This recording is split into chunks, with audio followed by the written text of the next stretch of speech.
ఆన్లైన్లో ఆర్డర్ పెడుతున్నారా? అయితే తస్మాత్ జాగ్రత్త. ఆన్లైన్లో ఓ వీడియో గేమ్ కోసం ఆర్డర్ చేస్తే ఏకంగా నల్లత్రాచుపాము పిల్లను డెలివరీ చేశారు.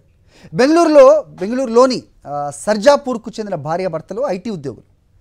కాలక్షేపం కోసం ఇంట్లో వీడియో గేమ్ ఆడుకునే ఎక్స్బాక్స్ను అమెజాన్ కంపెనీ యాప్లో ఆర్డర్ పెట్టారు. ఎంతో ఉత్సాహంతో పార్సిల్ ఓపెన్ చేసే ప్రయత్నం చేశారు. కానీ దంపతుల్ని షాక్కు గురి చేస్తూ పార్సిల్లోంచి ఓ పాము బుస్సలు కొడుతూ బయటకు వచ్చింది. ఈ ఊహించని పరిణామంతో కంగుతిన్న టెక్కీలు తమకు ఎదురైన చేదు అనుభవాన్ని వీడియో తీసి సోషల్ మీడియాలో షేర్ చేశారు. అదృష్టవశాత్తు పాము ప్యాకేజింగ్ టేప్కు ఇరుక్కుపోవడంతో పాము కాటు నుంచి బయటపడ్డారు. ఆ విషయాన్ని అమెజాన్ సంస్థ ప్రతినిధి దృష్టికి తీసుకెళ్లామని టెక్కీలు ఆ వీడియోలో తెలిపారు. ఇప్పుడు ఆ వీడియోలో ప్రస్తుతం ఆ వీడియో సోషల్ మీడియాలో తెగ వైరల్ అవుతోంది.